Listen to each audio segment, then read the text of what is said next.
please give a very warm welcome to Christina Herrera. How many of us have hoped to fly right under the radar? Whether it was at work, someone staring at you at the bar, or the cop because you just ran a red light. Me. Yeah.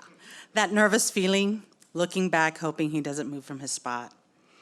Well, I definitely wished just that when it came to my health. But with my family's medical history, that was not going to be the case. The first time I remember being on a radar, I really didn't ask for it. I was in high school. I was on the JV basketball team. We were the North Dallas Bulldogs. And I fully intended to be a Bulldog bench warmer. But that year, the varsity team went on strike after a coaching change. Suddenly, the inexperienced JV was in uniform and we were playing ball. The varsity team was trying to prove a point, and they weren't going to help. I learned then that in this world, there was going to be people, barriers, and events in our lives that are going to want to take us down. But I was going to fight.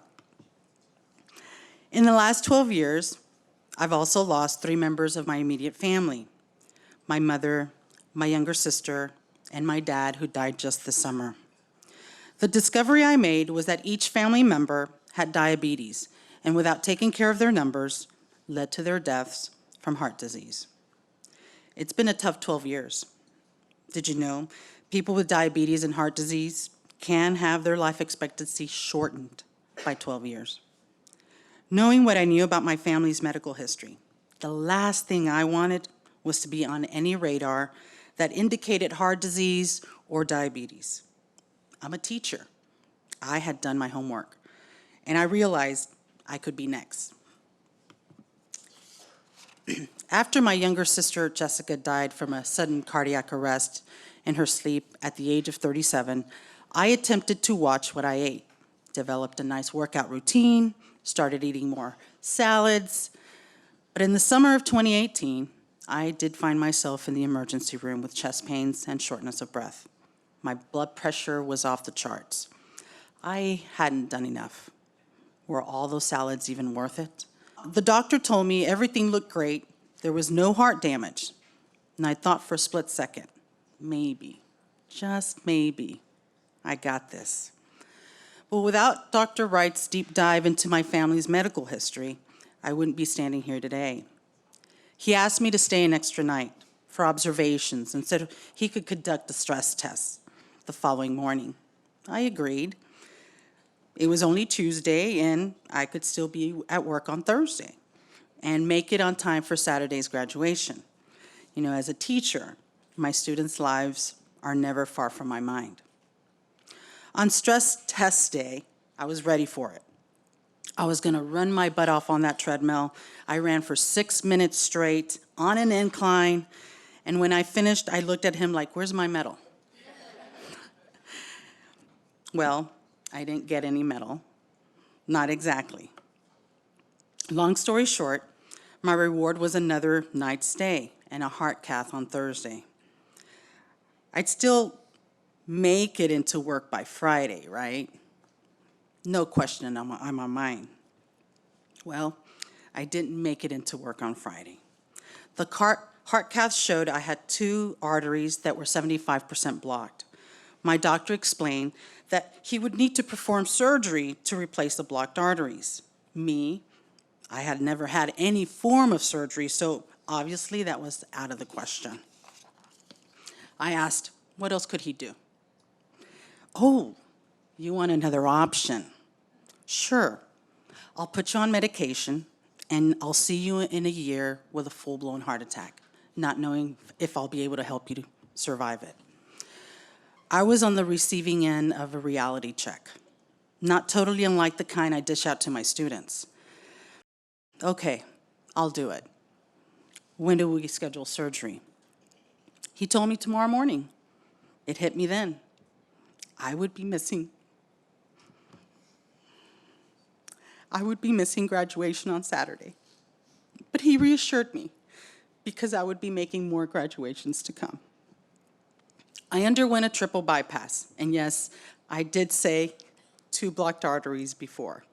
They found another blocked artery during surgery. I never imagined that at age 44, I would have open heart surgery, but I do have my zipper scar to prove it. The night before surgery, I began to mend the details of my life. I called my boss, I spoke to my office manager, made sure that our son was taken care of. The one thing I couldn't do was tell my older sister. I wanted to protect her from more heartache. Our mother, a type 1 diabetic, died during her stent operation. I wanted my sisters to see the positive result of this surgery. I didn't want her in the waiting room.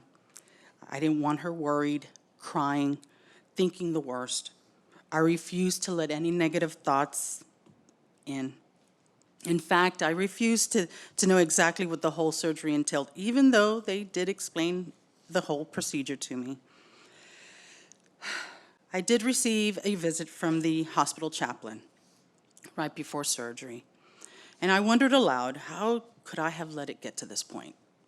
Here I was after my baby sister's death, being proactive, being health conscious. How did I still end up here? Was it even worth it? I'll always remember what she said to me. What if these last 2 years has been to get you through this?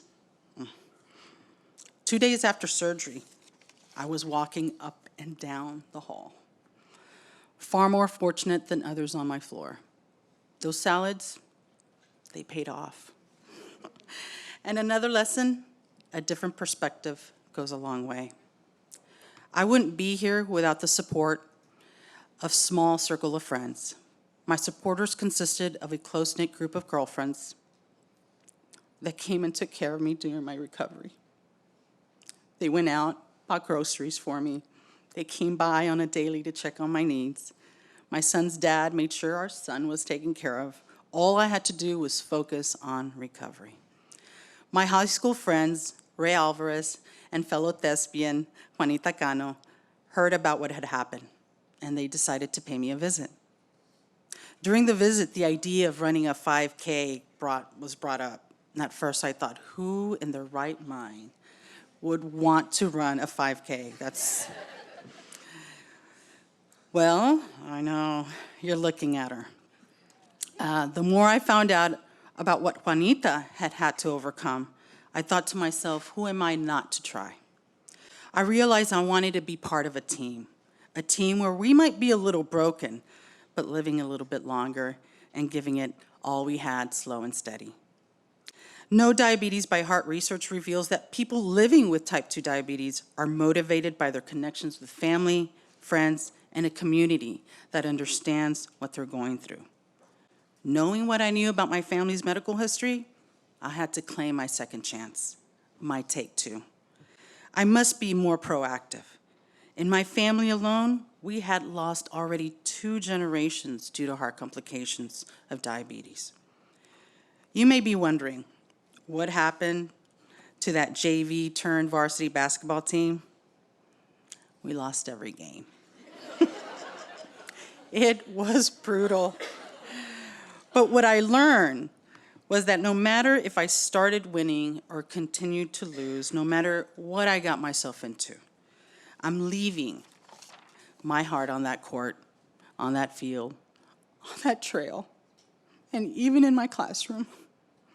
Sometimes things don't turn out the way you planned, and some losses are harder to take than others.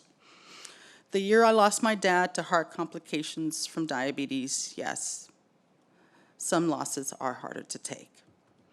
But those moments are when you identify who your true supporters are. In the darkness, my friends were there for me, literally making me run when I wasn't sure I could even walk. When I first took up the challenge to run my first 5K, I was running a mile at 27 minutes. I finished my first 5K within 56 minutes, and that was with 3 months training. Now I can proudly announce that I'm running my mile at 10 minutes.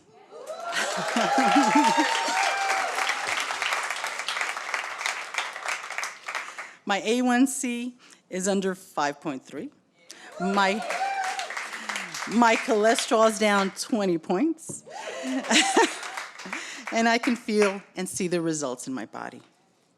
I feel good. I'm proud of where I am. I'm not trying to fly under a radar anymore. I'm looking my family history square in the eye and saying, you know, it stops with me. I will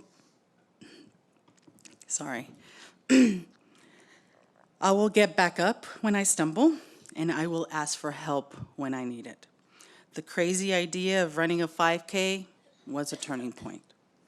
Not so crazy after all. I'm about to tackle my first 10K with my champion by my side. And from there, who knows? But this is my life, and I'm going to live it every day.